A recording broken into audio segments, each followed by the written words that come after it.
Good evening and welcome back to RaceTech. It's time for round 3, and as you can see I'm in a bit of a different seating position because I'm sat in the rig getting comfortable for this one. It's time to go over to what is my favourite circuit on the F1 calendar. Don't know about you lot, but I love to see the racing here. It's time for the Jeddah Corniche circuit. With its 6.174 kilometre long circuit and 28 turns to navigate, 12 of those turns being in Sector 1 alone with those Jeddah S's, and 3 DRS zones that can maybe help you along and aid you in your overtaking chances. But it's time to get ready and underway for qualifying. The drivers are ready to rock and roll, so let's get trackside because qualifying 1 is about to begin. Oh, I pressed the wrong one. Apologies.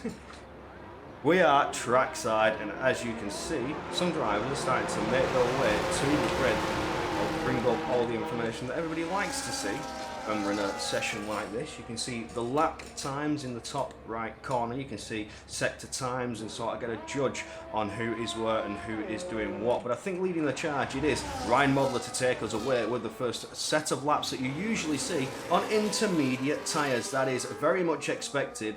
It's sort of what happens in races like this, where you've got a long qualifying, you need to preserve tyres, preserve the wear, because you may have a high chance of getting in qualifying 3. You want the best tyres possible and get you a better chance of what could be your shot at pole position. It's been a bit one-sided in the first opening 2 rounds. Alvaro Carreton has taken 2 of those victories, but as you can see on the grid, not here today. So although he's leading the championship by quite a margin, which we are just going to take a quick little look at, you'll see 64 points leading in that championship, with Jan Halliday and Shinaka Clay almost levelling out with each other, but still with a 20-point difference. So the championship is still well and truly up for grabs. It can go anywhere. With Alvaro Carreton not here tonight, some drivers can score back some crucial points, get ever higher in that field, but I don't think I see Jan Halliday's name up there, so that's one driver that will not be making too much of an inroad. But I tell you who is there, Shinaka Clay. If he gets a decent result here today, good points, can jump ahead of Halliday and get ever closer to Carreton for what could be later on down the line a fight for the championship between these two if they can keep it nice and close together. But what can we say? Carreton, those 2 victories in a row, has absolutely took the start of this season with a bang. Now the Drivers' Championship, there is a prize fund for that, so that's why you're seeing the drivers' individual standings. But we'll go on to the constructors now, the teams where the main prize is at.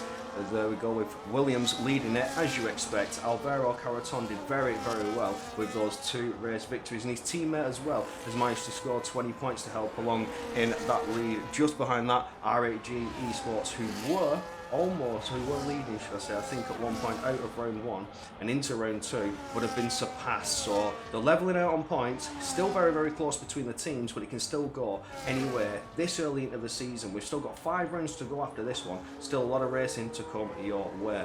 But as you can see from the standings, things are still up in the air, still up for grabs, can go any way, shape or form. It can happen in just a turn of a dime. Last week we saw close action overtakes, some battles and controversial moments, bit of contact, some drivers falling down the grid. That can happen here in what I would call the Monaco over in the sunny side of the world, where the walls are so tight, no room for error, no room for mistakes here in Jeddah. The walls are ready to collect you. There's only a couple places with a runoff as well, so if you do end up going deep, you've got to be careful where it happens. You've only got certain parts you can run off. The Jeddah S's are tricky as well. You can beach it on that curve, get yourself centred, and you're only going one direction. That's straight on, my friend. You're not going to make it back around the right-hander, get yourself collected for the final end of Sector 1.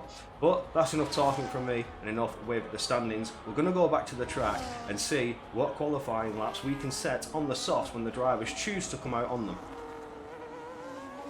So Ryan Modler did set the fastest time in all that waffle, and set a 31.5 with Dennis Lamrock and Jeremy Gallanier just behind, but Gallanier almost a second off on those intermediate tyres. We do have a couple of drivers also coming out. Isvan Pookie, they're starting an intermediate run, so we'll stay on board with Pookie to see if he can get close to Ryan Modler's intermediate time. The track is getting better as the minutes count down on the clock.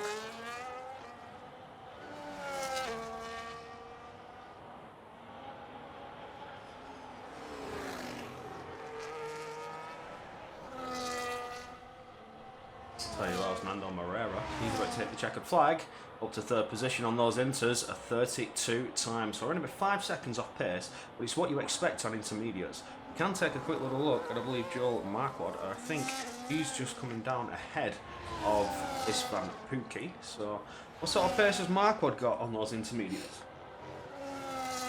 Excuse me. We slowed it down. He's not setting the lap. Never mind. What about Pukki? Is Pukki going to set the lap? Pushing very hard as we get going into sector 2. This is where things can get a little bit tricky as you come up towards turn 22. You've got to fire it into the left-hander, but it's very easy to understeer just like that and run it off the track and get an invalidation. That's one of those corners where you've got the runoff to use to your disposal, but if you're in the race, with how close these drivers get, everybody within the DRS train, if you do run deep in turn 22 and try and get back to the track, you need to keep an eye on those mirrors, keep an eye on what's behind you, and make sure you rejoin safely, because that could be a recipe for disaster.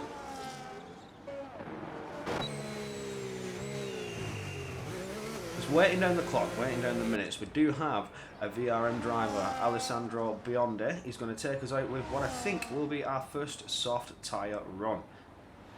There we go. This is where the lap times start to come in qualifying 1. I think we're going to get to about 12 minutes, if not just under 12 minutes left in this qualifying 1 session.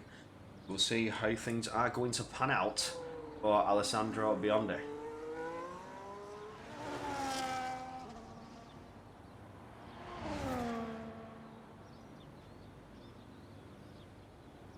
Just generating tyre temperature, taking it nice and easy, cautious through some of these turns, not to take too much life out of the tyre before you actually start your flying lap. It's all about just generating the heat, trying to pump all that much needed temperature into the core of the tyre. More or less the surface, it's all about core temperature. Because the surface temperatures constantly fluctuate as you fire through these corners. Keeping that core nice and toasty is the main priority. So for the Vroom driver, we're not doing too well in the standings so far. They had a disaster last time out, round 2. What can they do here in round 3? Can they score back anything? Suzuka was a little bit tricky for some drivers, and I suspect Jeddah may be just as tricky. Sector 1, just like Japan, is very dangerous indeed. But now we're going to see Alessandro Biondi on full push, full attack mode into turn 1. We'll see what kind of exit he gets here over the apex. Not too shy to hit those curbs, and then quick on the throttle, running it wide to the limits, close to the wall, but not too close, or you're going to scrape along it. And now coming into turn 4, which can see some very big mistakes. I'm talking about Lando Norris from the season just past, having a little bit of a moment in qualifying. But as we look onto Alessandro, dealing with these S's with ease, very cautious, very carefully, doesn't want to cause any issues on this first time lap that you're seeing. Now to finish off that sector 1 at 31.9. Certainly is going to look to try and improve that time in the back end of qualifying 1. But out we go now out of turn number 13, number 14 coming up, and then 15. 16 is where it gets a bit tricky here. Again, that curb can come at you and unsettle the car, push you out into that outside barrier, and then you pick up some wing damage, and your lap is well and truly over with. And in the race, that is disastrous. Now flat to the floor. DRS aided all the way to turn 22. Another treacherous corner. Very easy to pick up the understeer, but dealt with it well, did Alessandro for Vroom. Coming around now into this final sector. And only a couple more little kinks of a turn to go before you hit that final braking zone where it's flat to the line. A little boost of the DRS and you hit that checkered flag. All eyes on the Haas. What position we're looking at? Straight to the top, and it's only good enough for a 26.619. Ooh, that's certainly going to be beaten. That looks like a time that can be destroyed by some drivers. More drivers gracing us with their presence on the tarmac now. Leading the way, maybe. Is it? It's Dennis Lamrock. I don't think it is. It is indeed. So, all eyes on the TES driver coming into sector 2 now. Once again, pumping all that temperature into the core of the tyre, because that's where you need it. That is what's crucial more than anything.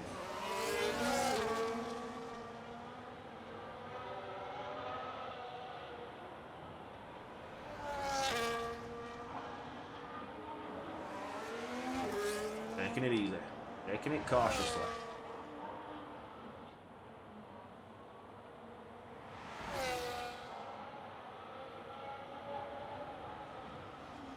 Out of the final corner, running it wide, try and get the maximum speed possible towards that checkered flag.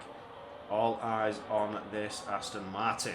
The DS driver Dennis Linerock hit the checkered flag, gets that timer started, powering down towards turn 1, hits the brakes, the rear wing closes, fires it to the left, collect yourself, back around to the right, quick on the power, trying to get the traction down up towards turn number 4 now. This is where things can also go askew and go a whiff, as you've got the Jetta S's now to tackle the more tricky part of the circuit, which can certainly be race ending and lap destroying. But we go away from that apex that can skateboard you across and grind along the centre of the car and make you go in a straight line, lifts the front axle up, gives you absolutely no steering. Beautiful first sector there for Dennis Landrock, finding massive time over those intermediate tyres as you expect. And now up towards turn number 16, another corner that can be treacherous and dangerous. A lot of runoff to cost you an invalidation, keeps it well, attacking the apex on the exit. And now that rear wing will be open, boosting all the way down to finish sector 2 and to get to turn 22. Out of the sector 2 split. Personal best, but it is a full purple for Dennis Landrock. Is this the time to beat now? The bank of time for all the other drivers to try and improve on as we are going into the final sector, the last little boost of DRS before you hit that harsh braking zone and you get towards the checkered flag. Fire it round, keep it calm, nice and close to the wall. Nobody making any mistakes out of their final runs in qualifying or even their initial runs in qualifying. Hits that checkered flag, 26 flat for Dennis Landrock. Looking further back, I think we have Gabor Santos coming down. We do indeed. Running almost over the white lines. It's 26-1.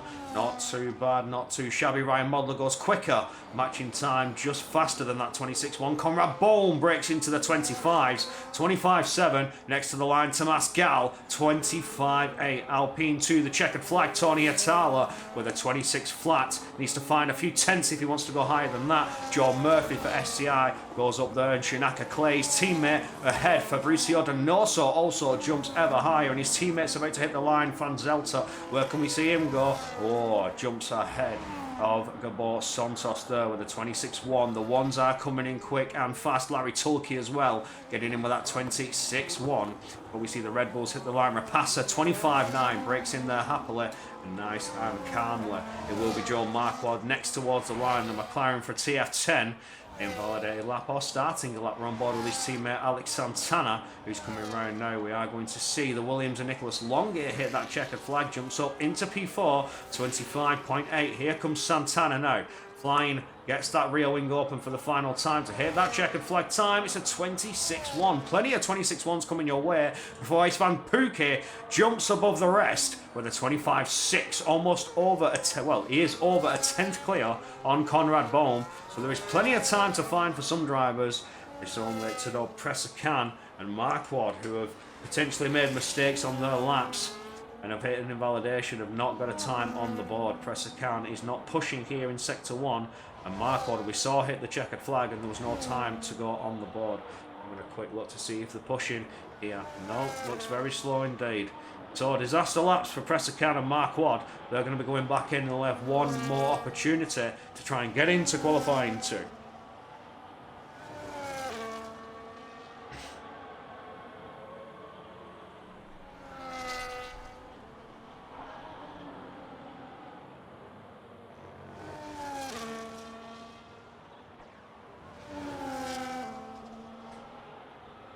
Oh, I like this bit. This is sort of the calm before the storm.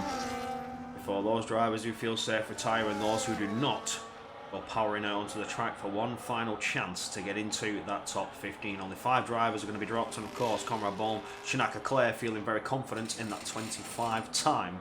And rightly so. You see Alessandro Biondi quite far off the pace, a second just shy of it from Istvan Pookie. So Pookie wouldn't surprise me as well to see that driver retire when they hit the pit lane. Just like we see Tomas Gal sat there in wait. Nicholas Longier is coming back around. Longier could well and truly retire also. They are well and truly safe and just waiting out now for qualifying 2 and waiting out for qualifying 3. If they can make it there, qualifying 2 is yet to happen and racing can turn on a dime. Everybody knows it only takes one mistake, one little mishap, and your qualifying chances for pole are out the window. Rapassa feels safe enough with that 25.9, and I think he may rightly be so.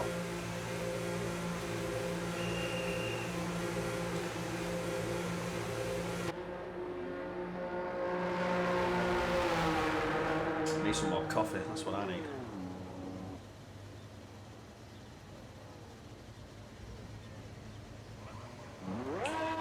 There we go. Calm before the storm. And 3 minutes to go. Start to see drivers come out. That's got to be Morera. Maybe even Modler as well. It's both Ferraris. Modler doesn't feel safe though. He's going to come out and go for one more push lap. Leading the wave now. We'll stay on board with Modler coming out of the pit lane. And hopefully Modler will be our first driver to set the wave of laps. For his teammate, Nando Morera, tries to get out of that bottom 5.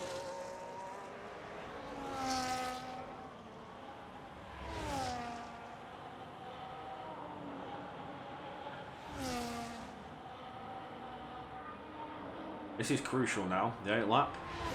I mean, for Modler, he could be safe. I mean, I know he doesn't feel it, because look how close people are in the 10s, all the way down to P15. So, maybe if he got into that 25 time with his initial lap, would be safe and well and truly able to retire. But Hatala as well on the 8th lap doesn't feel safe with the 26 flat. Maybe the 26.9 time is the time these drivers are expecting to set in qualifying 1. Especially now that they've had a little bit of a warm-up, they've got their initial runs done and out of the way, they know what to expect, and the track only gets better as the clock starts to tick down. Track evolution plays a crucial factor. You'll see the track at its quickest at the end of qualifying 3. But right now, these drivers need to make sure they have the best possible chances in qualifying 3. Those that have retired, saving those tyres, those that went out on intermediates, the installation lap, that I'd like to call it, to test their setups more than most, to make sure the wheels are functioning correctly, no lag, no issues, where they may have to restart their game in the first initial 18 minutes. But for now, for Modler, time is starting, time is ticking. And he gets powering down into turn 1, onto the brakes, get the rotation, takes a lot of apex there on the entry, not bouncing over that orange sausage though, quick on the power out of turn 3 and up towards turn number 4. This can prove crucial. This sector 1 could prove needed. If you can get a 10th here, then you may even pass Tony Hatala and you'll be in that top 10. Another 10th out of sector 2 and you're looking to be in the top 5, and that will certainly secure your chances in qualifying 2, but even a 10th improvement could secure Modler's qualifying 2. We're out of sector 1. I didn't see the split time, I apologise for that, but I do believe he improved by just a few, maybe even a 10th there. I didn't quite see it. We'll see what kind of improvement we're going to get out of sector 2. Gets up to turn number 16 now, staying nice and bonnet, close to the wall, almost tapping it there. Maybe even tapped it with that front right tyre, but nothing causing any damage to that front wing. Longair's finally retired, feeling safe. Has Modler lost any time there? He is a 10th up, so he's going to jump ahead of Hatala, maybe even ahead of John Murphy there, looking at a P8 here in qualifying 1. And as we get going into the final sector, is there any more time to gain for Modler out of the final curve? We can only hope so, and maybe even looking at P5, P6 for Modler out of qualifying 1. Although these positions don't matter, it just makes that driver feel a little bit safer, knowing that they're not going to get dropped out of Q1 and they can go into Q2. There it is, up to P8, ahead of Joe Murphy, 25.9. Beautiful lap time indeed. We'll go on board with Morera now, powering down towards the line. 4-second improvement. Is it enough? Is it enough? Oh, it's up to P12, but I don't feel like it's enough. I don't feel like it's safe, as I think that's Marquardt now to hit the time. Marquardt up to P10, knocking Morera down a spot. So I think Morera may be out of qualifying here. Next towards the line, we have Florian van Zelten jumps up ahead of Modler there. Gabor Santos goes up into P2. Next towards the line is the Aston Martin Dennis Landrock. Can he go ever quicker? No, stays in 14th. Morera on the cusp, on the fringes. Got to pray that Larry Tulke can't knock him out. Tulke does knock him out. Jumps up to P7. Morera is out of here. Santana, Jeremy Galania and Alessandro Bionde, as well as Tador Pressacan, need to come powering towards the line. Jeremy Galania is out. I'm on board with Alex Santana, as Pressacan is also out with an invalidated lap. Alessandro Bionde, will you move through? No, also out. All eyes on Santana. Can Santana do anything about it to knock Langrock out? No, he can't. He's into the pits. He's had enough. Killed himself in the end, was not happy with that one. And there is qualifying. Santana is out of it. Disaster lap. final laps, and the bottom 5 will not see qualifying 2. Pookie, the fastest so far. Santos, Conrad Baum, Tomas Gal, Shinaka Clare, Nicholas Longe, Larry Tulke, Fabrizio Donoso, Luca Rapassa, Florian Fanzelta, Ryan Modler, Joe Murphy, Joe Marquardt, Tony Atala, and Dennis Landrock will be your 15 for qualifying 2. Moreira, Santana, Galania, Bionde, and Pressa Khan will all be dropped and are left waiting for the next 13 minutes for the race to start, being in that bottom 5. Oh, interesting in qualifying 1. Some disaster laps for some drivers. Not feeling too shabby here, but it was all within 0.6 of a second. Pressa Khan not even able to get a time on the board. Disaster for that Red Bull driver. Well. Q2, here we go. 15 minutes now. 3 minutes knocked off the clock before we get another 3 minutes knocked off in qualifying 3, where 10 drivers will give us a 12-minute shootout for pole position. But now we wait. Is anybody going to come straight out on the used softs from qualifying 1? You bet they are. Banker laps are coming your way. We see movement in the Williams garage, movement in the Kit garage, movement in the Racing Bulls garage. There we go. A wave of cars taking to the track. The tarmac is going to get ramped up very quickly. Oh, look at this. Racing already in qualifying 2.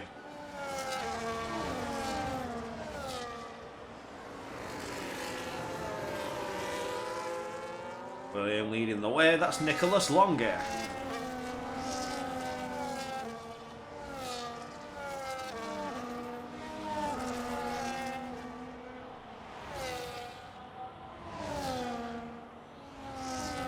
Oh, peaceful, nice and quiet, nice and relaxed, nice and comfortable, to say the least. I can't wait for these 25 laps to get underway. Just over 6 kilometers of circuit to navigate, 28 turns, 27 turns, sorry, and 12 of those being in Sector 1. So, Generesi's in the race. Oh, if we see side-by-side action there, I salute these drivers that feel brave and take those chances, take those risks, and go side-by-side into the Generesi's. Sector 1 is not a place for the weak. You've got to stick to that racing line, because let me tell you, even I know, you are not off the power through those S's. You are flat to the floor the moment you get out of turn number 4. There we go for Longe. Into the pits. Okay, no lap. What about his teammate?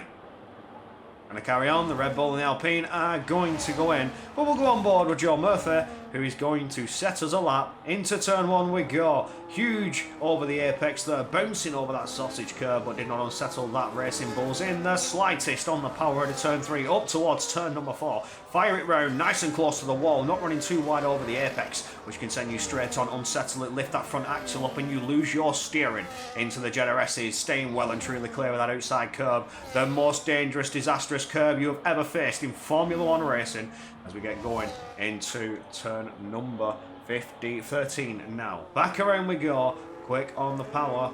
See what sort of pace Joe Murphy's got as we get towards turn number 16. Again, another corner that's dangerous, another corner that's treacherous. You're trying to maintain speed, trying to carry the exit speed, and it can also help you get on the power to the DRS zone. You want to maximise speed, because that extra 18 kilometers an hour roundabout in speed is crucial towards 22. This is an overtaking hot spot if you can dive to that inside line or feeling brave. Oh, there's a snap and a wiggle from Joe Murphy, keeping that Racing Bulls going in a straight line, just hot on the throttle. The tyres are well and truly used from that first qualifying set of runs in Q1. These have got to be used tyres, because there's still 12 minutes to go, so you don't want to waste a set. Joe Murphy's coming down, but he's given a tour to the car behind. Istvan Pukki is going to get a little bit of a boost there towards the line. Istvan Pukki does indeed, goes a second quicker. That's got to be a new set tyre, a new set of tyres time. Being in the 25.9s, that's a beautiful lap. As you see, Joe Murphy and Shinaka Clay in the 27s, a second off that pace. Ryan Modler, 26.9, Gabor Santos, 26.2. And other drivers are going into the pits, apart from Florian, who's on an invalidation, so no time going on the board, but that's a 26.5 from Florian Fanzelta. Conrad Baum, quickest of the lot, 25.8. Beautiful lap there from the TES driver. Looking very, very quick here in Jeddah is Conrad Bohm, but he was looking a little bit racy last time out in qualifying as well in Japan.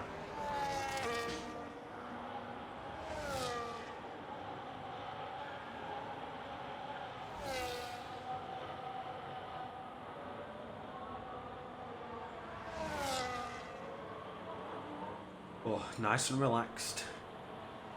This is the way we want it to be. It's peaceful, it's quiet, the drivers are just going nice and easy, and then all of a sudden it's going to be loud and all guns blazing. Especially when that race start happens. 20 cars barreling into turn 1, back around turn 2, side by side, up to turn 3, turn 4, where things get dangerous in the Jeddah S's. I'm excited for the race. Jeddah's always a spectacle. And of course 22, we saw some drama in the past F1 esports seasons. 22 has claimed victims. Danny Berezne, to say the least.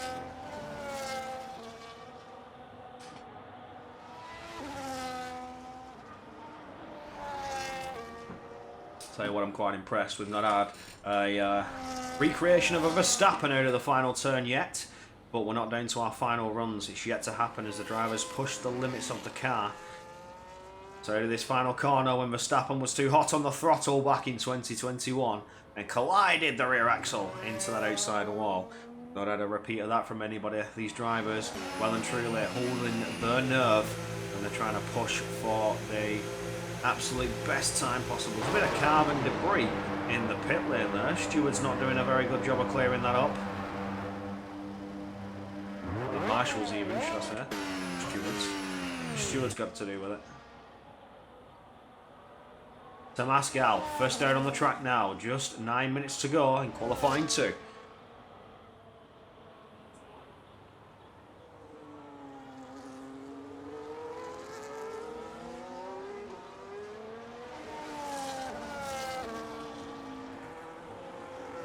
Has been overtaken by Dennis Landrock. Dennis Landrock wants to be the one at the front.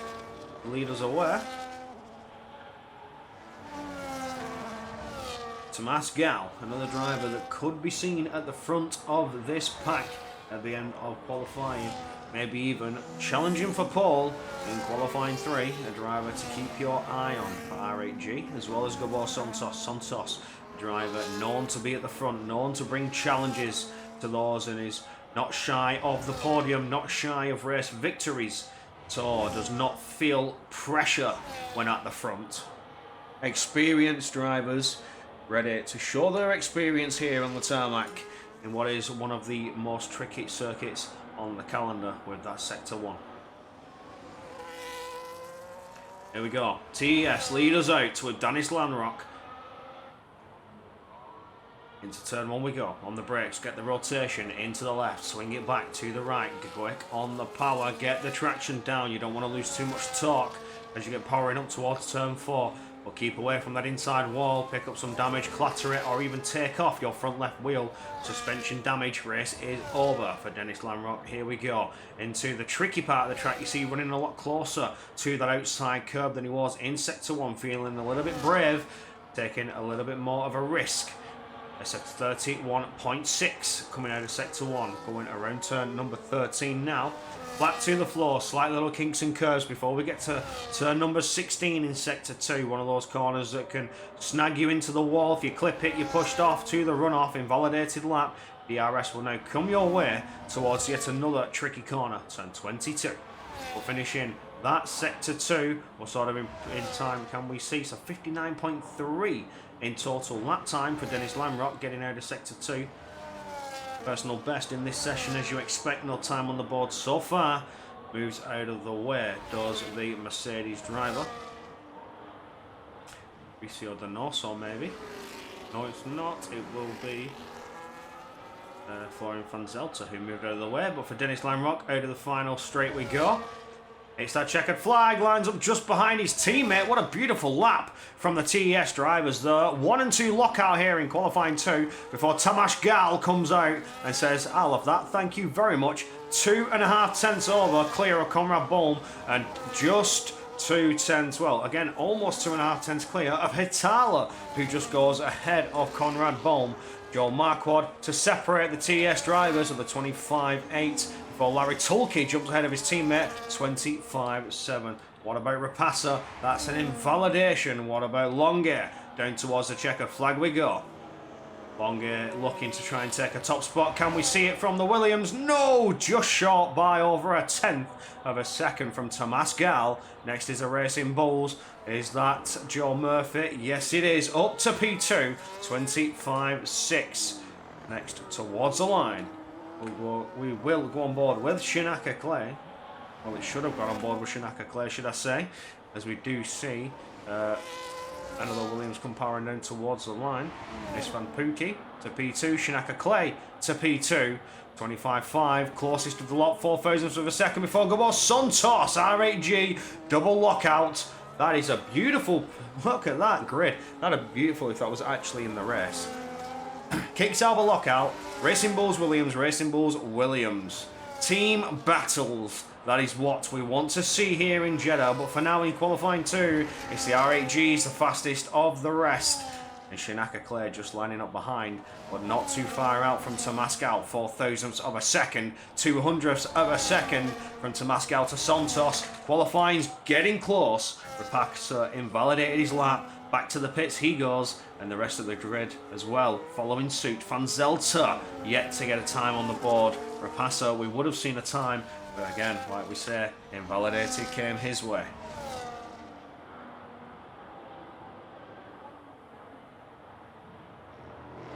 Everyone have a breather. Everyone relax. Relax, I say. Don't panic. Don't panic.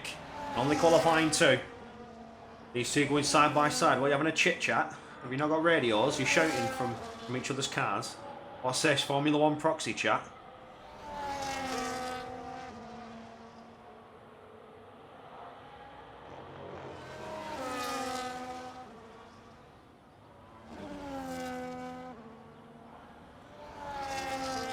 Well, when you see your best mate at a traffic light, you just slow down, you get your windows down, you're just screaming at each other from car to car.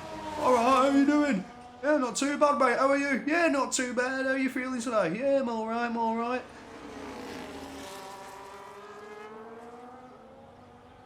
Let's have a little chin wag.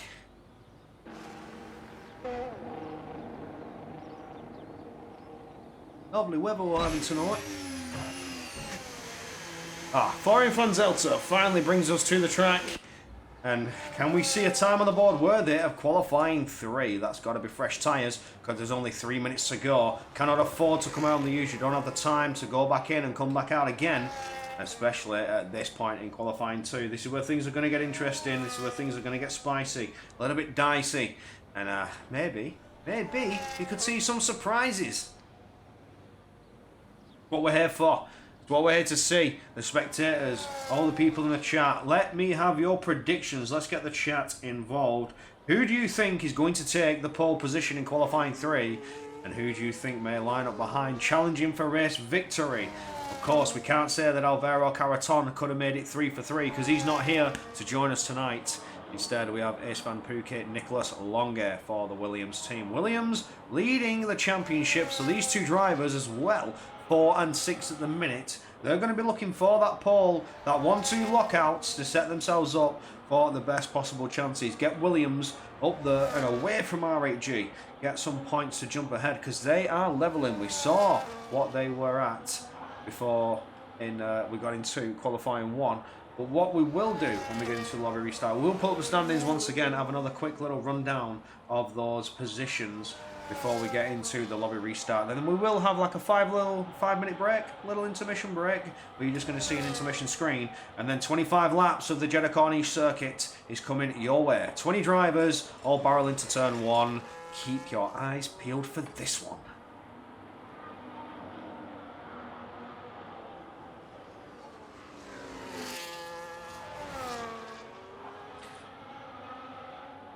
There we go. Van Zelter has hit that checkered flag. He's coming into turn 1. Santos, Shinaka, Clay both retiring, feeling safe with those mid-25 times. 25.5, 25.5. Tomas Gal is on an outlap. Surprising. Maybe just trying to waste the time. He's feeling a little bit bored. Or maybe he's offering a tour to somebody else. But for Florian Van Zelter, we're about to finish off this Sector 1. So we'll see what kind of time he's going to come Van Zelter's way, hitting that split time. 31.5, looking to be a very good time indeed. Coming around turn number 13 now. Those 12 turns of Sector 1 are done and dusted. No longer a worry. You can have another 5-minute break before we get going into qualifying 3. If your lap time is worthy of Q3, around turn 16 we go. Committing over that apex. Very aggressive and very fast. Flat and very close to the wall. Rear wing is open, powering down towards the end of Sector 2. It's a 59.360.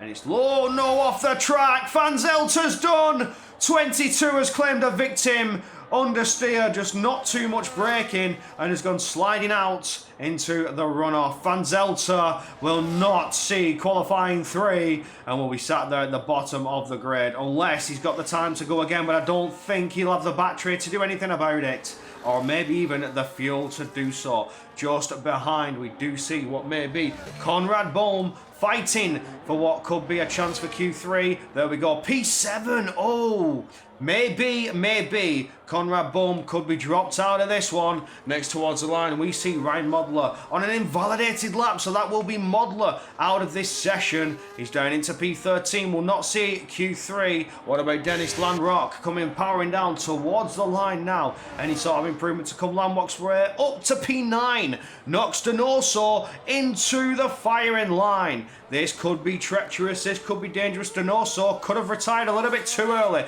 Joe Murphy improves to P2, but was in that top 10. Donoso a little bit safer. It's for Joe Marquardt or Rapassa to knock him down. What can Rapassa do as he comes powering down towards the line? Can he knock Donoso out of it? No, it's only good enough for P12.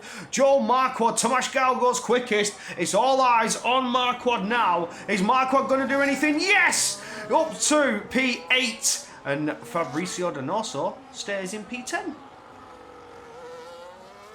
Huh. Did I miss something? I think I did. I guess Donoso is through.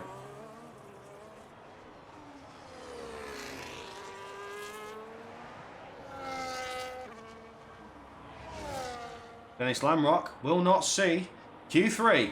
Neither will Hatala, Rapassa, Modler or Van Zelter. That is qualifying done and dusted. Well, for Q2 it is. Now we have our 10-car, 12-minute shootout for pole position. I hope you saved those tyres. I hope you're ready to rock and roll, because Tomasz Gal is looking to come and take that pole. Istvan Pukki lines up behind. Gabor Santos is third fastest in Q2. Joe Murphy, Shinaka Clay, Larry Tulke, Nicholas Longe, Conrad Bohm and Joe Marquardt will see us through with Donoso. Dennis Landrock, Hatala, Rapassa, Modler and Van Zelter will not see Q3, so this is where things get interesting and a little bit spicy.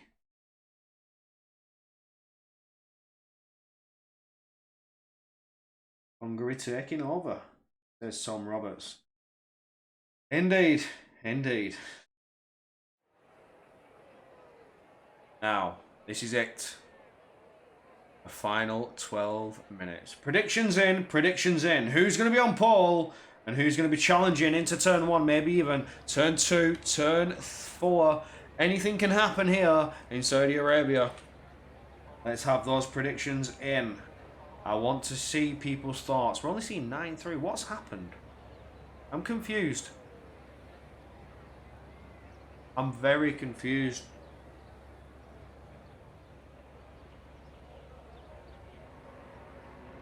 Where is Donoso? Oh! Okay. That makes a lot of sense. So Donoso would have been through, but was crashed out of the session. Ah. Interesting stuff. Okay, thank you for clearing that up. I did miss that disconnect. I didn't realise he'd crashed out. I thought he retired. And I thought that that could have been disaster for Donoso. But he crashed out, and that will be P10. But here we go, Joe Marquardt taking us away. 11 minutes. Q3. 9 drivers, not 10. And only 1 front row spot. For your line up just behind, challenging into turn 1. It's all about getting that run.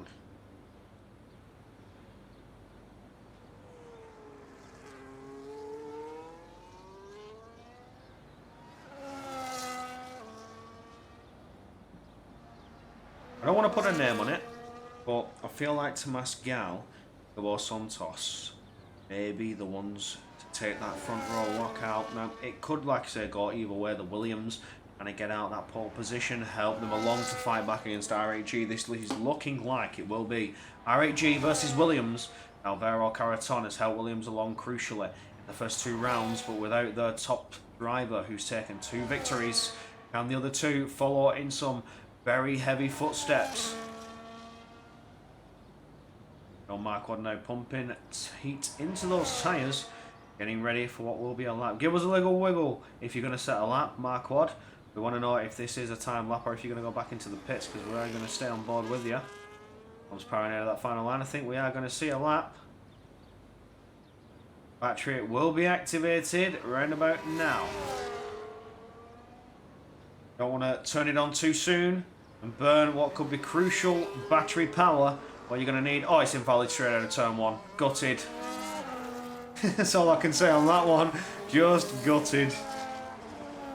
Very easy to do. It's very easy to do. Especially here in Jeddah. They've got to be used tyres as well, because don't forget, we're going to try and save those freshies for the final runs to give them the best chance when the track evolution is at its highest.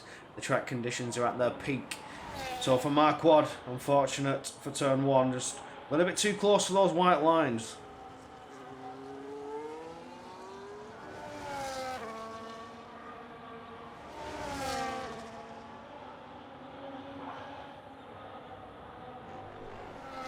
Marquardt still pushing on though. Still going to set this lap.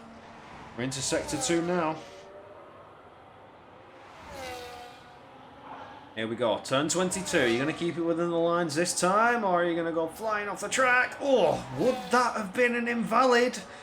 Oh, I'll leave that to the Twitch chat to determine. That was very close to the white lines. I think you may still have had them just within. Just within. May have been another invalid if this was a time lap for Marquardt, but out of the final corner we go. That will be into the pits, no doubt. Not going to hit the checkered flag. There's no point. Oh, he's going to hit the checkered flag. Never mind. 26.5. 26.5. Now we'll take a look at what may be John Murphy. It is indeed. It's Gabo Santos actually leading ahead. Forgot about that. The R8G. Who will take us away with another time lap here. Just under 8 minutes to go in qualifying 3. Plenty of time for these drivers to get some laps on the board and to get back in if they do make a mistake as seen by Joe Murphy.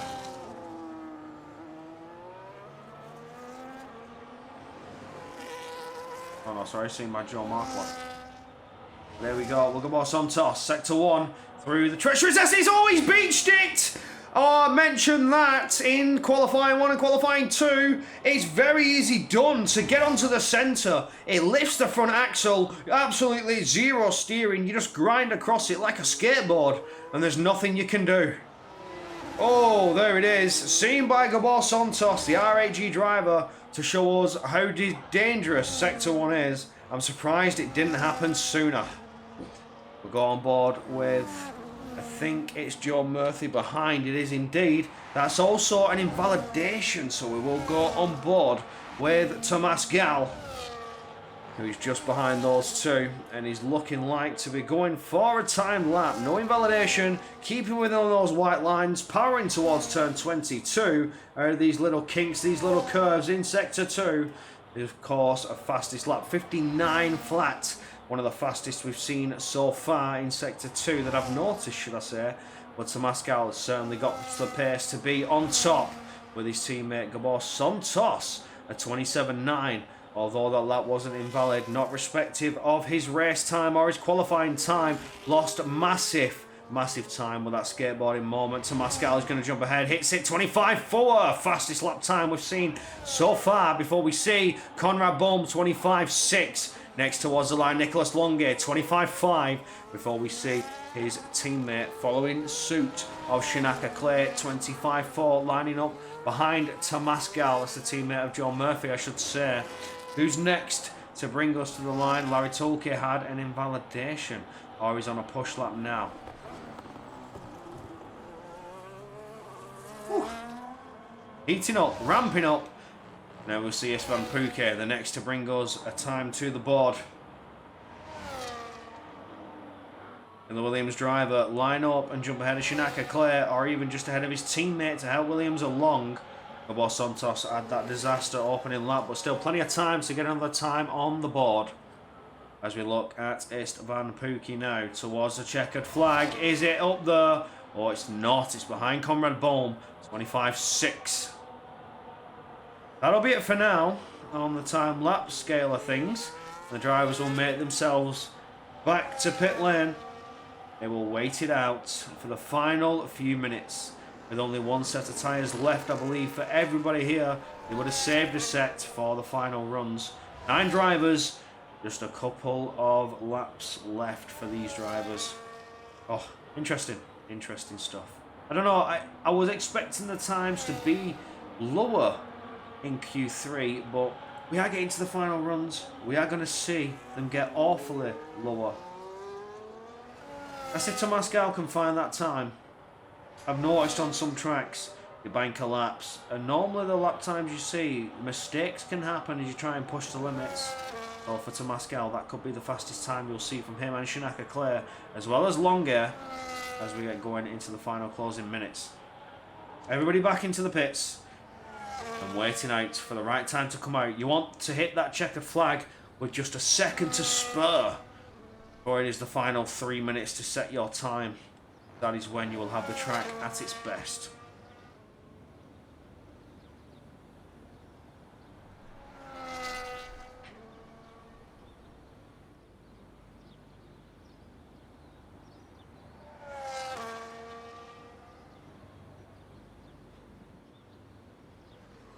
There we go. Istvan Pukki, last driver into the pits. And then we just wait it out, nice and patiently. What do you think, guys? Thomas Gal for Paul? Shinaka Claire to stop him? Or what about Longair? I think Longair's got a chance. But Thomas Gal is certainly pulling some pace out of the hat. Gabo Santos was looking fast in Q2. We can hopefully line up behind or ahead of his teammate and they can make it an R8G lockout. Of course, those Williams are looking to try and chase them down.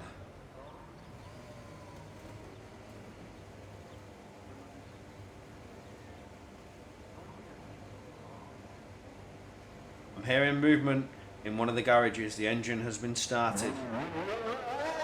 Here we see Conrad Bohm wants to be the first driver out. Does not want to be in any sort of traffic. We're about to see more drivers grace us. That's movement in the Racing Bulls garage. Got to be Shinaka Clay or John Murphy, one of the two. That's both of those Racing Bulls cars making it through. SCI having 2 drivers to help them along in the championship in Q3, where you see 1 for FBR, 1 for TF10 and 1 for TES. Other than that, you would have had 2 for TES. Oh no, sorry, you would have had Florian van Zelter. Was it van Zelter? No, it was Donoso, sorry, joining us. And Donoso had that unfortunate crash, which meant he couldn't be in the session when the session started, so it will knock the car off the grid.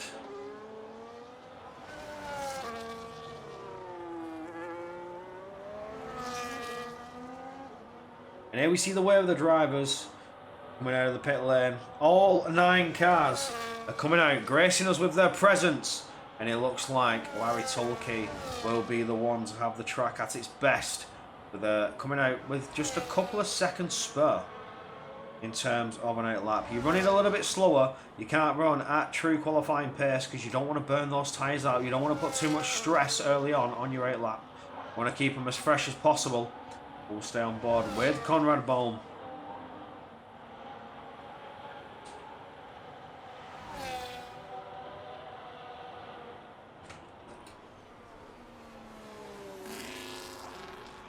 There we go.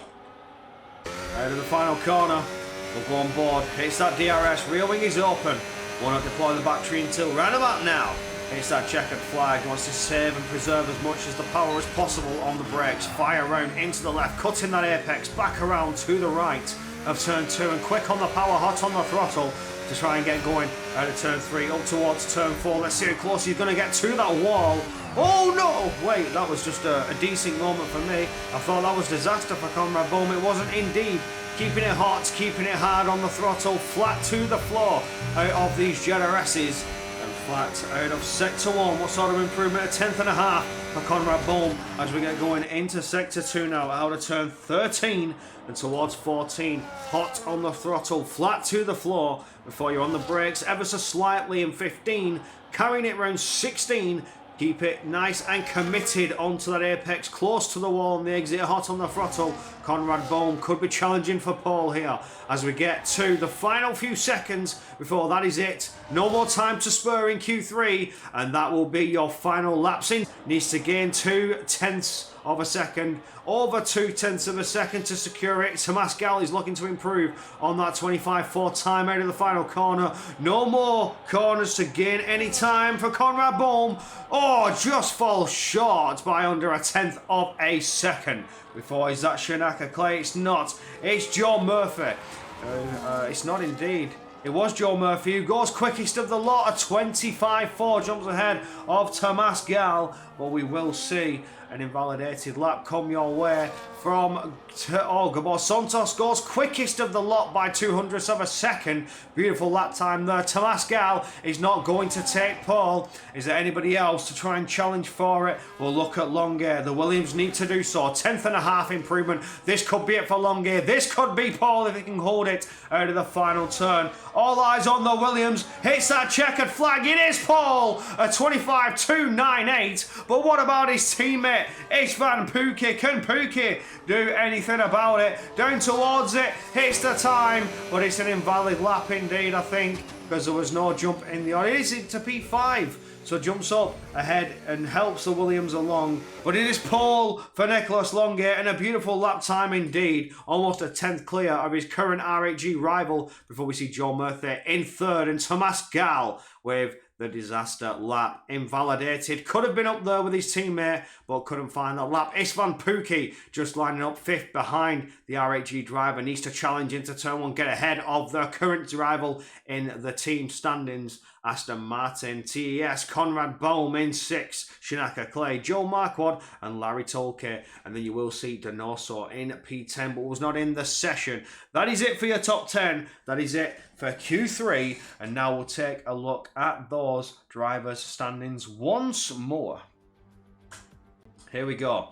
As I said, Alvaro Carreton does lead the way with quite a points gap over Jan Halliday, who isn't here tonight, so again cannot respond. The only other driver who can respond is Shanaka Clay to try and help him along in the standings and get a little bit higher.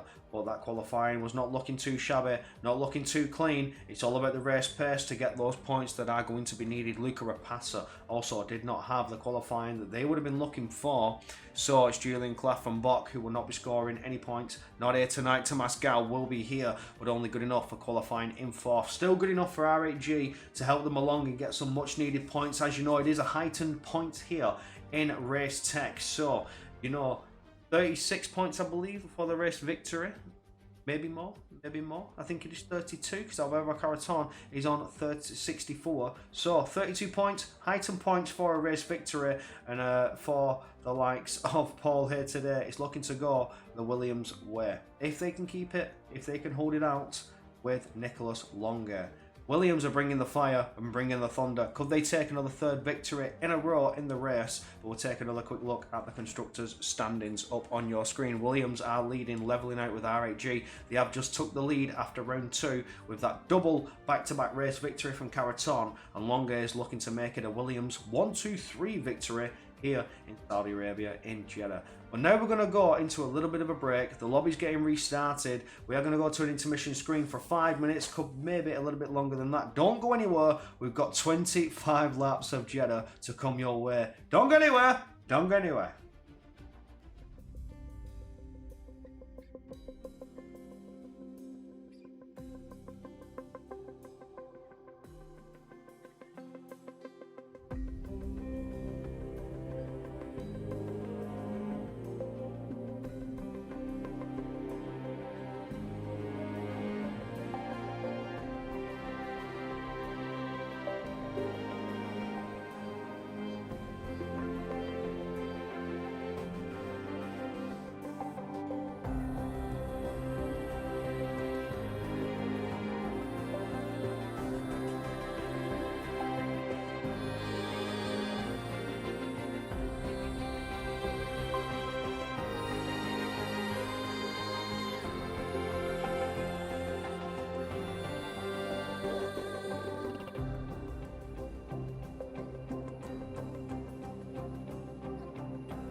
And we are back. Welcome back to the track. This is it. 25 laps are about to come your way of the Jeddah Corniche circuit. 27 turns, just over 6 kilometers to navigate, and these drivers have just led us away with qualifying. Now it's time to get to the action. All the preparation, everything they've been preparing for over the last hour, all comes down to this.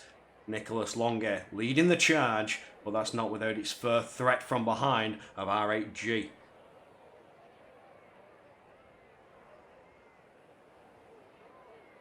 And we wait. The drivers apply their setups, set their fuel load, get their strategies ready, because it's all about to go down. Turn 1, all eyes on it. Turn 2, back around to turn 4. You could see some spicy action.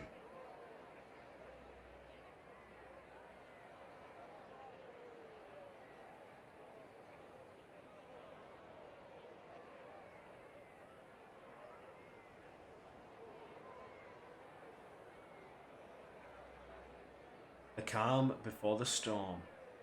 Everything's quiet, everything's peaceful, the driver's getting to that mindset. 25 laps to go around to fight through what is the worst dirtier scene in the last 4 games. Easily. It's tricky to follow, dangerous to overtake in certain places. You've got to plan it right.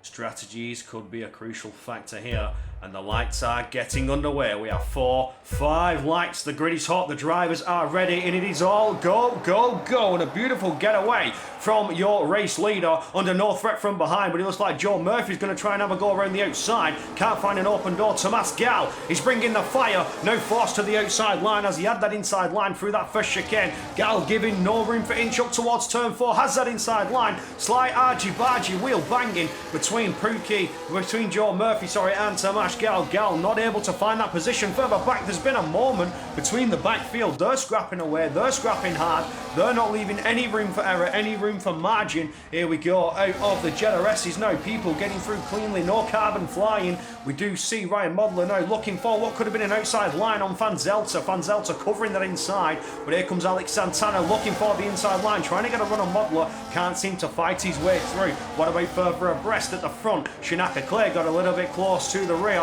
of Conrad Bone, getting ever closer still. Out of turn 15 and 16 we go. Flat to the floor, up towards turn 22. This is where King can get a little bit dicey and a little bit spicy. No open door coming your way, but Shinaka Clay's looking for it. To the inside line we go. Looking for an overtake. No space for Conrad Bone to go. He's off the track. The side-by-side coming into sector 3 now. And through goes Shinaka Clay, but here comes Joe Marquardt trying to capitalise on that battle. And a slowed down Conrad Boom sticking hot to the rear. We almost had a 3-wide moment. There's a dive from the back of Dennis Landrock on Luca Rapassa. Can he make that one stick? As we see Joe Marquardt and Conrad Boom still side by side on the exit. I think Rapassa's managed to make it through, but Dennis Landrock is trying to fight it back. Trying to keep his foot in the door, trying to keep a challenge going against Luca Rapassa. And here we go to the outside line. It'll switch to the inside, and there's contact with the Mercedes and also ahead. It slows down Landrock's approach to try and fight that position back off Rapassa, and to no avail. Rapassa manages to maintain it.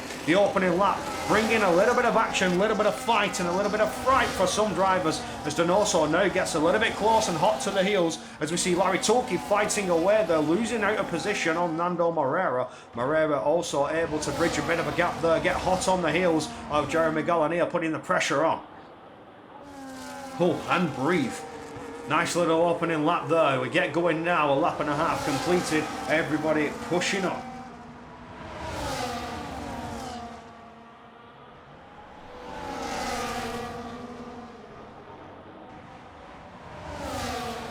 Fabricio Donoso, hot on the heel of Marquardt there, no overtaking opportunity coming. You see Shinaka Clay moving out of that hot dirty air, trying to keep that engine cool, because as you know, a hot engine, you lose performance, you lose acceleration out of corners, you lose straight line speed, and it makes it easy to be passed, easy to be overtaken.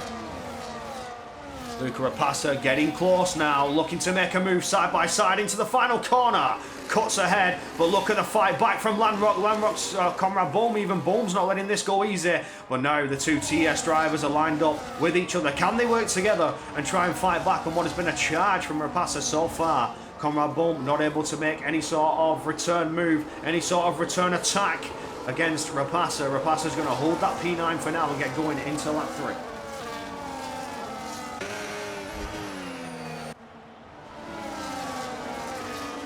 back on Donoso. Donoso's getting very, very close as we get going into the Jenner S's on Joe Marquardt. Marquardt's able to hold the position for now, but for how much longer? Just carrying much more speed through those S's is Donoso. Look how close he's getting to that diffuser, but he's just not able to get close enough to make a lunge, make a late move, any sort of dive to try and take that position away. Oh, look at that, all over that rear diffuser. Donoso coming with the heat and the aggression all over the back of the TF10 driver. Just can't find any opportunity. That just goes to show how difficult it is to overtake on this game, to how difficult it can be to find any sort of opportunity to come your way. That's why when the door opens, you see these drivers send it for the opportunity. If a gap exists, you go for it. If you don't, you're no longer a racing driver, as Senna once said. And also now to the outside. Can he make it side by side? No. Can he switch it back? That inside line covered off beautifully by Marquardt. Although you see the separations in the field splitting apart to get out of that dirty hot air, keep their engines cool. But then also he's still trying to overtake. He's going to stay in the slipstream and try and make an overtake opportunity happen. Further back, Hatala making moves on Dennis Lamrock. They're scrapping out of turn 1 and 2 side by side up towards turn number 4. I think Hatala will benefit. Having that inside line does so. Puts Dennis Lamrock on the back foot. And now open to attack from Van Zelter. Van Zelter! Oh, that was risky. That was brave. That was bold. Dennis was almost forced off the track. Maybe a bit of contact unsettled that car. But he does rejoin just ahead of Modeler though. Brave, bold, aggressive moves being made already as we get going into lap 4.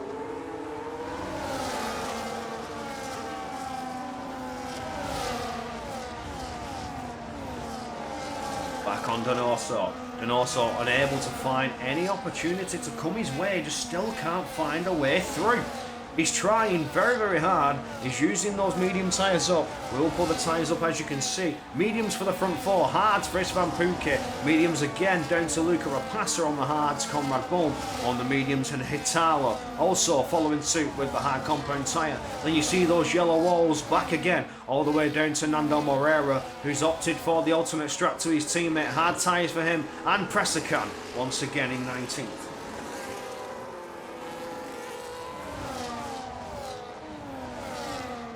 Look at this, Rapassa now on Donoso.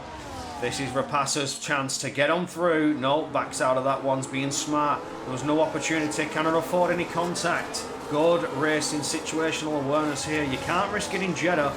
A little bit of damage and you're losing massive time. You need the aero to get you through this sector more than most.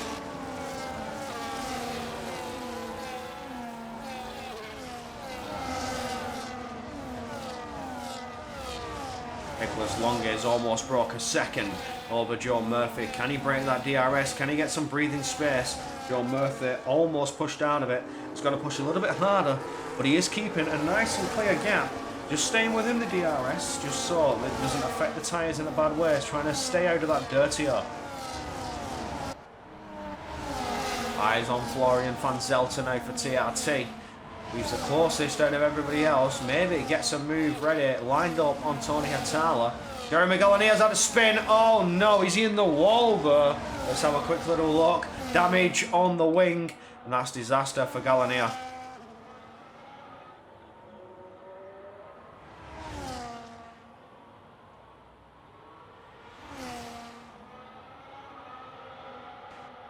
Back to Van Zelter.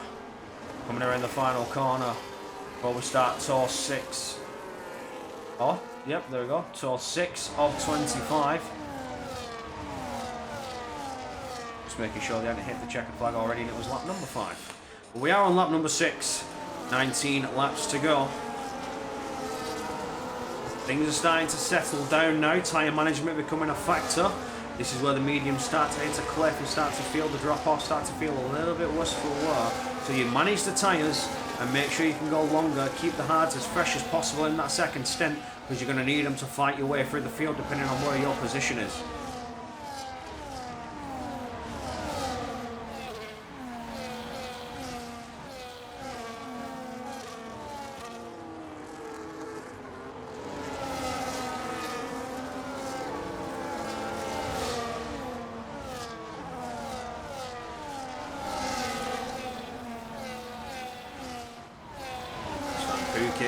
Closing up to the back of Tomasz Gal.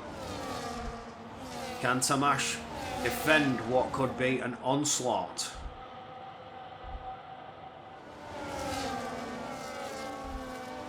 So far, the R8G drivers are comfortable. Running third and fourth, it's good points. Outscoring Pookie, but not outscoring Longe. Longe doing it for Williams here. Could take a little bit of a lead over R8G with this. Providing Istvan Pookie, sorry, can make a bit of an inroad and help defend against R8G. Moves out of that hot, dirty air. You see running wide, staying well and truly clear.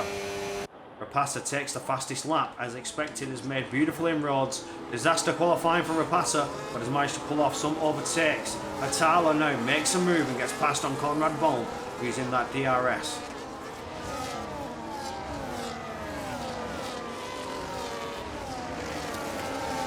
And also, once again, looking to try and get close to the rear diffuser of another driver, but it can't seem to find any overtaking opportunity come his way. Just trying to battle his way through. But there we see Florian van Zelter. Oh, that's Conrad Bohm.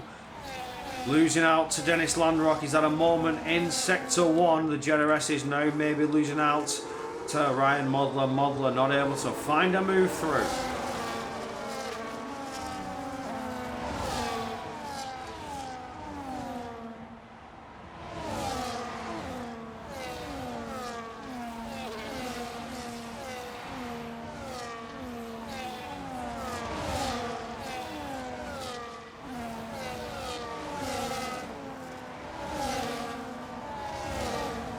Everything's settling down. As you expect, we're hitting that tyre management phase. Drivers must need to be careful. They cannot risk any unnecessary wear. They may need the tyres to defend.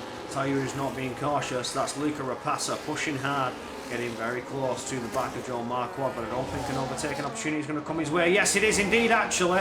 I'll be quiet. Rapasa pushing on through now on Marquardt. That's P6 as we see two drivers into the pits. Van Zelter, Santos in earlier than you'd like to expect. 17 laps on the hards if that's the way they deem to go. Or is it two-stop territory? Are they going for a two-stopper? Strategy from the heavens if they can make that one stick.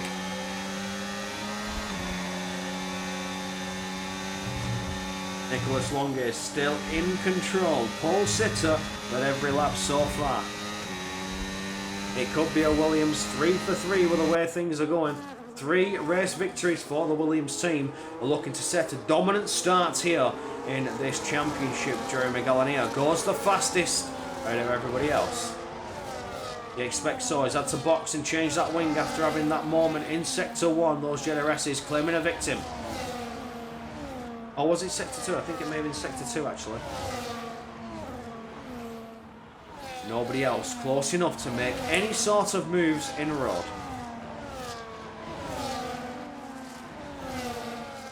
Predictions in the chat. Who do you think could be race victor? Joe Murphy's getting a little bit closer to Nicholas Longe now as we get going into lap 8. And also fighting away with Joe Marquardt. There he goes. Finally able to make that move with almost a Verstappen slide into the barrier out of the final turn. But dives into the pits. And he's going to swap those medium tyres. They are feeling worse for wear. 2 more drivers to get off them. 2 more drivers going on to the hard compounder tyre. We'll look to the front now. Joe Murphy coming through turn number 4, looking to make inroads and get closer to Longe. Can he try and make an overtake before it's pit stop time? Or will he try and go for an undercut? Alessandro beyond it, fastest lap. Vroom setting fastest laps, but can't get out of the bottom 2. That is something I've noticed from last round and this round. They're just at the bottom, just happy to be here, it seems.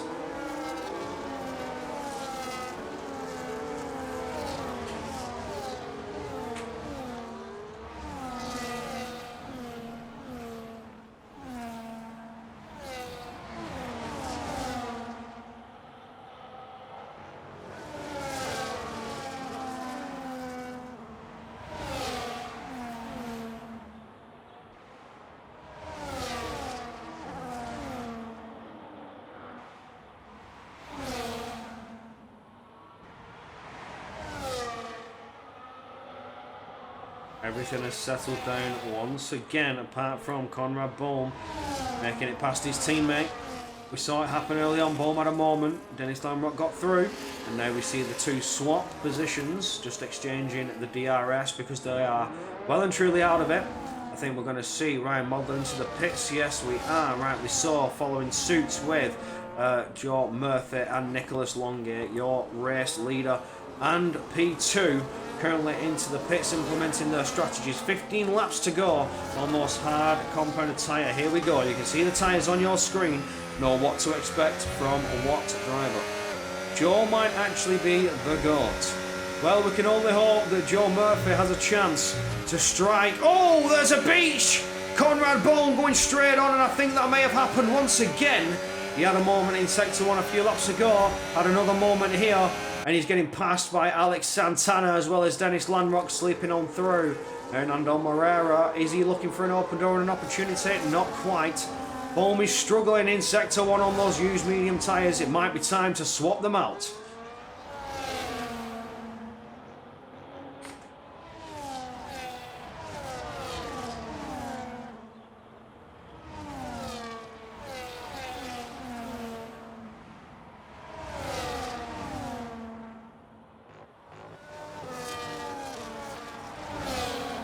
So far, everything is just plain sailing, except for Conrad Bohm. The only driver showing serious struggles. We did have Jeremy Gallanier have that moment in Sector 1, had to box really early to swap that wing, has lost massive time, and he's just trying to limit the damage to the race. However, finishing at the bottom of the grid, I suspect that's all you'll see. Here goes Nando Moreira trying to make a move on Conrad Bohm to the inside into turn 1. Bit of a snap and a slide there from Conrad Bohm trying to cover it off. Flicking that wheel in defence, going hard and aggressive. But here we see the switchback from Moreira up towards turn 4, almost tyre locking with them, and a snap and a slide once again from Bohm, trying to keep it collected in turn 4. Moreira gets through, it was inevitable, but Bohm is hot on the rear, on the diffuser there of Moreira. Oh, he's struggling in Sector 1. You can see just the difference in the tyres, slipping and sliding all over the show. Bohm, I think it's time to box. Defending hard against Pressacan. Pressacan around the outside will have the tyre advantage. Will be able to get the traction down a lot better than Bowman, though. You see slips ahead. Easy pickings. Bohm needs to get off those mediums. They are absolutely destroyed.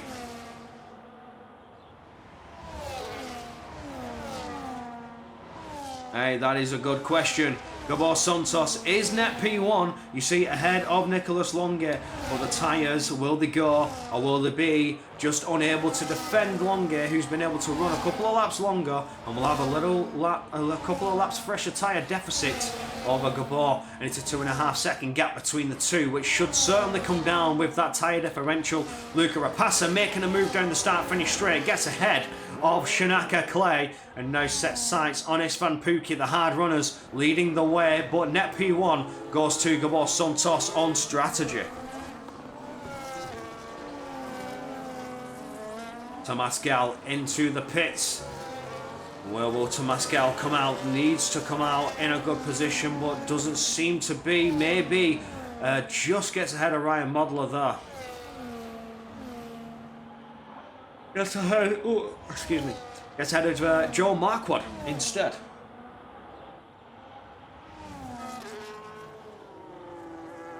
So this is it. Pit stop strategies are coming your way. You see the front 9 are yet to pits. Conrad Bohm, Larry Toolkit and Shanaka Clay being brave, are trying to keep the hards as fresh as possible, running super long on these mediums, really extending this stint. You've seen the struggles from Bohm. You've seen no struggle from Toolkit, and Shanaka Clay just holding his own out there, trying to get back into the DRS at Rapassa.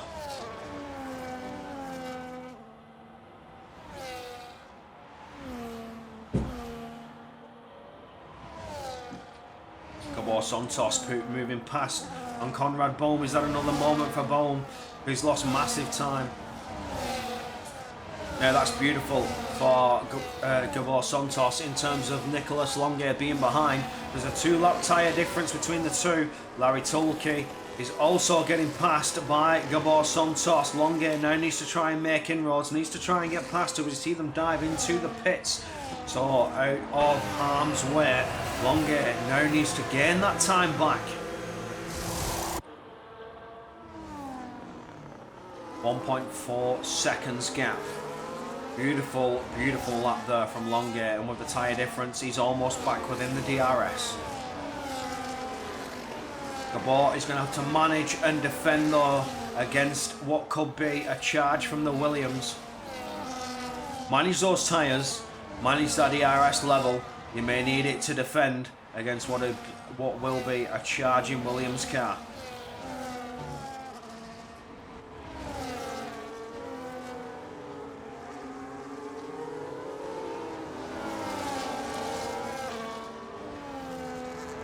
Here we see Donoso now, just running it calm, running it collected.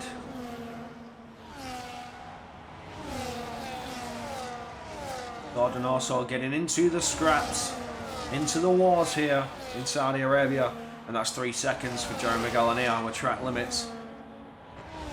Unfortunate for Galania, but for him having been doing too well in this championship in the first 3 rounds. There we see Tomas Gal side by side, looking to try and get through on Van Zelter, and does so. Now has got Joe Murphy to get past ahead, as Gabor Santos still leads the way, but does have Nicholas Longgate hot on the rear within that DRS, closing that gap down. Gabor will not benefit from that DRS advantage. It can be used as an attacking aid or used as a defensive tool.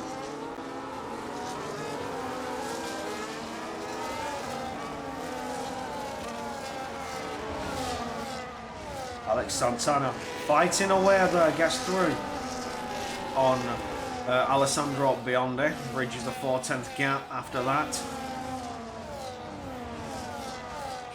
Gabor now looking to try and defend, coming towards turn number 13. And this is where Nicholas Longgate may make back most time in the corners, having that tyre deficit. Everybody except from the front 5 has implemented their pit stop strategies. Expect to see boxes for those front 5 any time from now, because we've seen them run 11 laps on mediums, or in 3 to 4 laps time. It all depends on how the tyres are going to hold. Huge support for Shanaka Clay from Jerome. Jerome says Shanaka's going to cook this. We'd love to see the support from the drivers in the chat. Get your support in. Let me know who you think is going to win. Jerome thinks Shanaka's going to cook, but it seems like Gabor has the strategy of a lifetime now within the DRS of Nando Moreira, can use it as that defensive tool as mentioned, while Nicholas Longgate is using it as that attacking aid. Further back to Mascal, getting hot on the rear of Joe Murphy. Is there a pass? Big dive into turn 1 will not benefit out of turn 2. Looking for a switchback. Can he make it stick? There's almost a tyre lock between the two. Joe Murphy defending hard. He's got the traction, he's got the power, he's got the speed to turn 4. And there's contact. Did Joe Murphy leave adequate racing space? Tomascal's made it through. Maybe a track limit warning, which could be seen to go to the stewards if 3 seconds comes to Tomas Ware.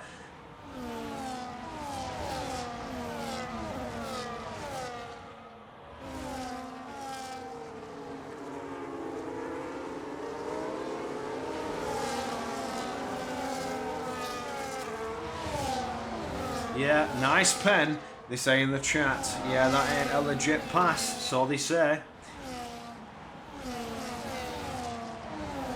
Tomascal now needs to close up to Longgate. Help Gabor, help your teammate, get ahead and do it best for R8G. We have seen Shinaka Clay getting racing with Joe Murphy. They've moved on through. Maybe team orders between the two. Shinaka Clay now needs to push on and cannot afford to lose the DRS to Mascal. Getting racing, getting in within 2/10 to the back. And Nicholas Longgate faking a dive, faking a move, making himself hot in those rear view mirrors. But has had a beautiful exit there and gets hot on the rear of Longgate. Can he get a move into turn 1? Will we see a send into the opening chicane? I don't think we will. He's not close enough. Yes, we will. Big boy send late on the brakes. Longgate forced into defensive posture. And now here we see a switchback once again. Seems to be Tomascal's favourite move to make. Just can't make it side by side up towards turn 4. Longgate holding that position.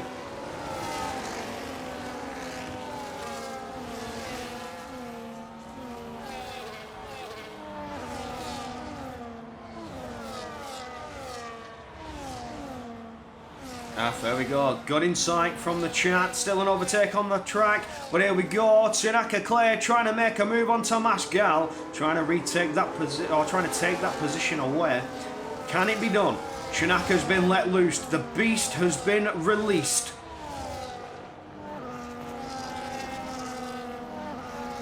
Yeah, I think I agree with you there. I don't see how Tomas Gal would have had the run without that contact in turn one. So yeah, good racing knowledge from the chat there. Troy giving the absolute expert engineer advice. You can see that even if Tomas Gal wasn't making contact, that run was never on, that overtake was never on. So maybe it's a pen to come your way. Yet to see the steward's room, but I'm not a steward here. I am a commentator. So let's keep our eyes on the pack. Let's keep our eyes on the fight. In the pits goes Rapasa. Presican leads the way. Gabor Santos within DRS. He's looking to try and take what will be the official lead of the race and put a car in the way of him and Nicholas Longay as he dives now to the outside, switches to the inside. We'll have better tyres. We'll be able to pull that move off. But I tell you what, Presican's defending hard, fighting hard, but cannot do anything about it into turn 4. Now Longay's got a car in the way, a slower car in the way, and that is only going to slow him down in the Jetta S's. That is beautiful for Santos to do. Beautiful move to make to put that gap and to put that pressure on. Longay now has Shinaka Clay all over the rear diffuser, looking to try and force an overtake, to try and force a pass if he can find an open door. Tomas Gal was passed by Shinaka Clay. Tomas Gal needs to try and retake that position, this time cleanly, this time without contact. Can he make it stick?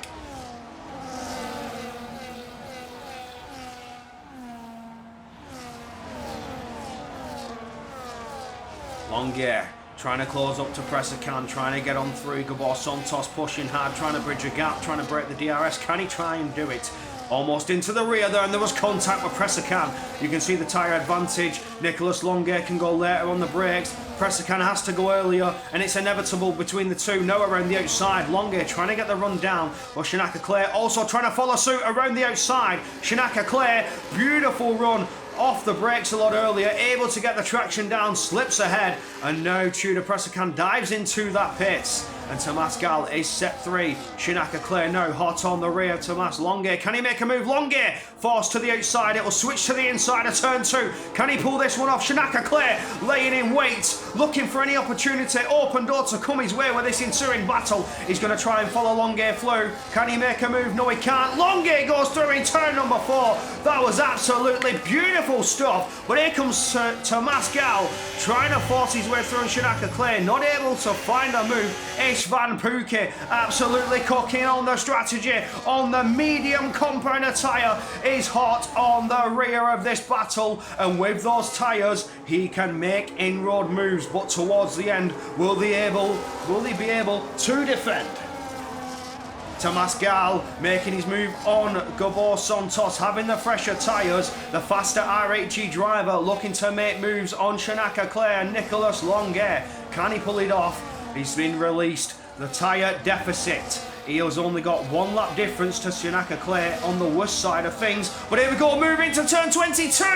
Oh, wow, it's Van Pookie really bringing the aggression, really bringing the fight, making it hard. Joe Murphy's trying to follow through. He does. Gabor Santos trying to defend, trying to fight it hard and keep that position, but cannot do it. With 7 laps to go, the action is coming your way. Here goes Joe Murphy looking to fight Van Pookie. The tyre difference though for Pookie makes it an easy defensive posture, makes it easy to hold that position. Luca Rapasa fights through on Donoso, and he's now looking to try and fight through on other cars ahead. Is he forced into defence? No, he's not. He's trying to fight through and for him. Zelter dives to the inside, forced to the outside. Well, that's a beautiful line. That's a beautiful run. Can he make it stick? He's off the track by just a fraction of an ounce, and he's had an overtake off the track. We'll have to wait to see at the end of this Grand Prix. Tony Atala making moves on Donoso as well on the medium compound tyre. It's a battle of strategy. It's a battle of skill. It's a battle of pace. And Conrad Bohm has retired on the track, and that may be a safety car. He's had an incident in turn 4. He's hit the wall, and he's done and dusted here, but we aren't seeing a safety car. We're back to green flags, back to racing.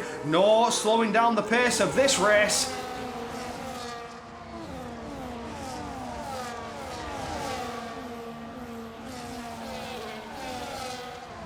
Oh, things are heating up. Things are getting dicey. Things are getting spicy. Oh, I love it. This is what we're here for. Donoso getting close, but he's not able to make a move. Him and his teammate can only work together to try and claw through the field. Looking back further ahead to Masgal. Can he do anything about it? Can he make any inroads and try and fight back for a higher podium finish? Shanaka Clay looking to try and fight back. We've had it in the chat from Jerome that Shanaka's going to cook this, and cook he looks like he's doing. He's certainly got the meat on the grill as he closes up to Longe. The barbecue's cooking. If you're from South Africa, it's a braai. And for Tomas Gal, he's out of that dirty air, and he certainly isn't cooking at the moment.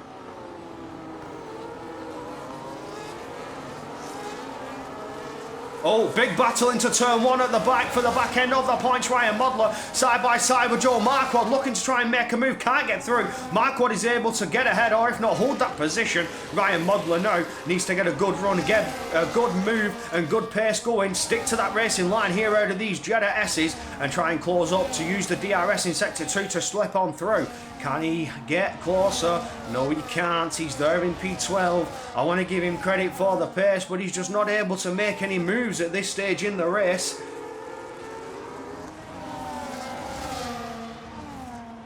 Luca Rapassa hot on the heels of Joe Murphy.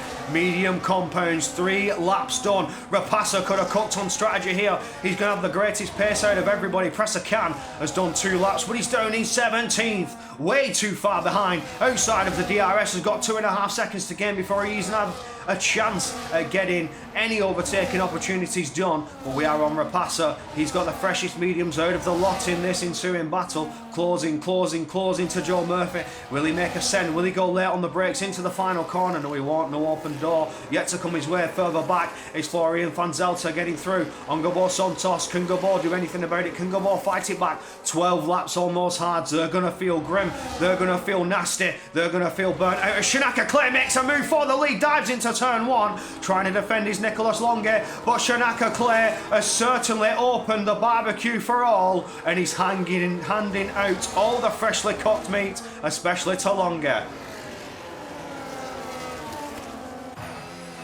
Florian Van Zelter still fighting away with Gabo Santos. Are they side by side? I don't think they are. Florian Van Zelter's ahead, but Gabo is hot on the rear. Fabricio Donoso also hot on the rear. Gabo Santos though.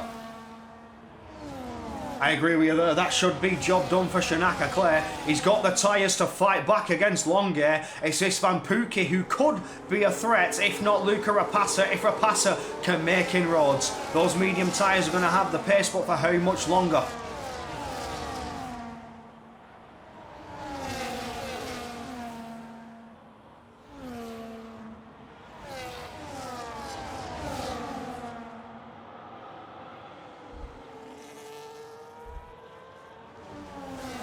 What a fantastic race we've seen. We're going to go back to this mid-pack and see how close this is getting. Donoso all over the diffuser. Santos all over the diffuser. Van Zelter. Here goes Fabricio Donoso to make a double overtake. That was slowed down by Van Zelter. Gabono trying to fight Van Zelter. Van Zelter's trying to defend and hold back that RHE driver. Look at that, he boxed him in. There's contact between the two. And further behind that, we have Marquardt and Ryan Modler almost side by side for a moment, but they backed out of that one. We have a 3-wide battle almost into turn 1. We don't. Santos is fighting through. Modler locking on the brakes into turn 1. Trying to get through on Joel Marquardt. He's almost pushed wide and into the barrier, but he's managed to keep his Ferrari there. Can Ryan Modler finally get on through, make a move? No, he can't. Has to stay in P12. That's beautiful defense from Marquardt. But look at that. We're almost side by side with Landrock and Moreira coming into the Jeddah S's. They've all fall back in line, all fall back in suit, and have got to get going once again and wait for the next DRS zone.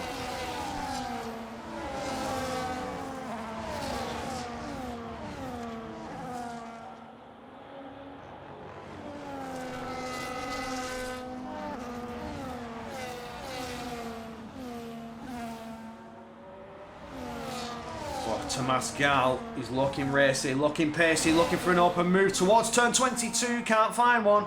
Not to come his way.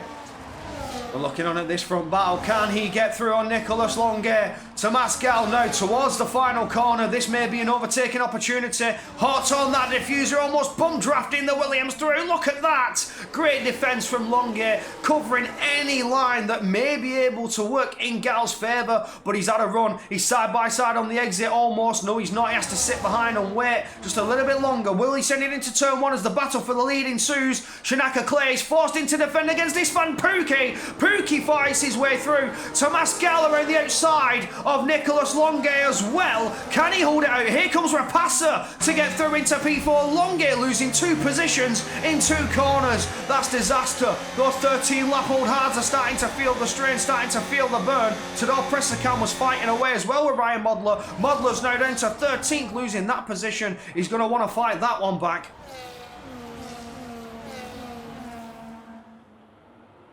Oh yes, this end is getting spicy. Absolutely heating up. I hope you're not afraid of jalapenos because it's getting hot.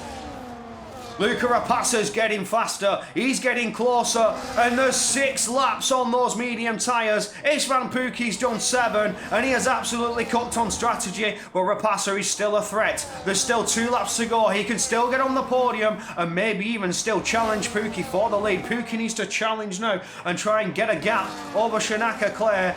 Tomas Gal can't exactly close up here. He's struggling out of that turn 23. Round 24 and 25 we go. It's Rapassa who's getting closer and closer, but so is Joe Murphy looking for an outside line on Longuet. Longuet's tyres have had enough. He's starting to slip away. Bit of a Verstappen slide, but stays out of the barrier from the Williams driver. Joe Murphy is all over that diffuser. We're going to see a late braking manoeuvre. You've seen it before, you'll see it again. Late on the brakes, dives to the inside, but it'll be the outside line. If he can hold it there and get the traction down, that will be a position for Murphy. But Longuet, a master in the defence, so it seems he's able to keep his Williams there and fight back, but through goes Murphy into turn 4, just later on the brakes, having the better grip to do so, has been able to manage those tyres a bit more effectively. I feel like Longuet's pushed a bit too hard, made too many overtakes, whereas Joe Murphy's been able to manage that tyre more efficiently. Fabricio Donoso now is looking hot and heavy on his teammate. Can he get on through as we get out of these Jeddah-S's, get out of Sector 1? I don't think so. We're going to have to wait a little bit longer for this one. We're on the penultimate lap. There's only one more to go, and we'll go back to the front to see how this is going to go. Rapassa has not made the moves I thought he was going to do. I expected him into P3 right about now, but Pukki has absolutely flew through. That Williams is a rocket ship. Half a second gap to Shanaka Clay. Shanaka Clay as well is still truly within a chance of using the DRS to pull on through, but the tyres may not hold. The wear is just too much. They may start slipping, they may start sliding. The understeer is getting dangerous, it's getting spicy, it's getting dicey. Donoso once again hot on the rear of his teammate, but he's not looking to slip on through. We're about to hit that checkered flag line for the second to last time. The final lap has started, and in we go to turn 1. Shanaka Clay, your final chance to try and take a victory here and take it away from Williams from what could be 3 in a row for that team, and 2 different drivers for the Williams team to take race victories. Joe Marquardt gets through on Donoso, but Donoso's at a moment and he's falling behind. Pressakan's through, Tulki's through. We're still on board at the front, we're still lying in wait. Donoso's lost positions to Modler and Santana as well, and is retired on the track, or has maybe had a crash and is DNF. That's unfortunate for the SCI, not the SCI driver, the TRT driver, but we're still on board at the front. Istvan Pukki's doing everything he needs to fight back against Shanaka Clay. There's no way he can get on through here and now. I think he's done all he needs to. This is interesting. Q-ban for TRT, that. Retire on the track.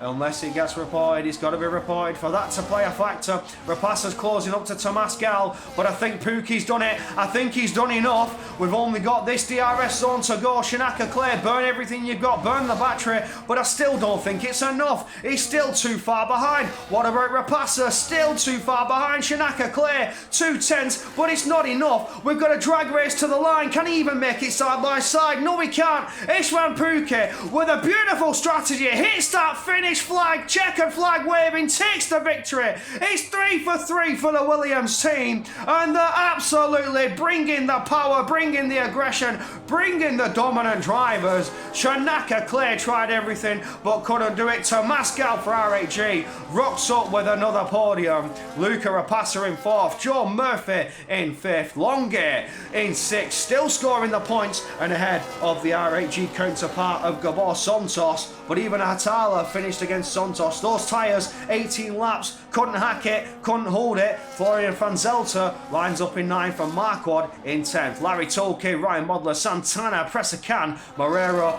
Biondi, Landrock and Galanier lining out your race finishers. Donoso and Conrad Bohm did not finish, but what a race! That was fantastic to finish us off with. We'll get the final classifications on the screen for you all.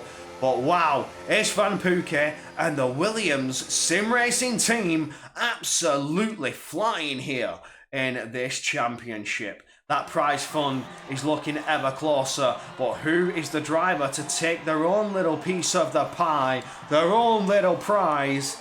Oh, lovely stuff.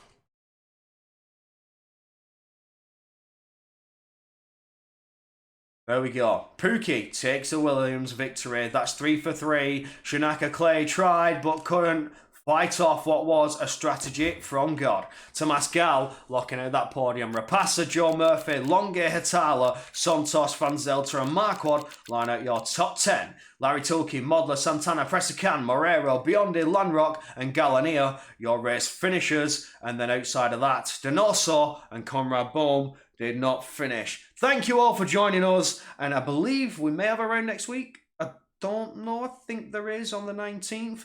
You'll have to confirm on the calendar, but if there is, I'm not sure if I'm here for that. You may be back with Ben Sappe himself, and you'll get those fancy graphics as well. I've not got that quite figured out and set up, those fancy displays and overlays. But from me, that is all. And thank you for the last 2 rounds, people. It's been fun for joining you. Join us next time for round 4, where this championship is looking one-sided for the Williams team, and RAG need to find a way to claw back some crucial points in this championship. Have a good night and have a good weekend. We'll see you all next week.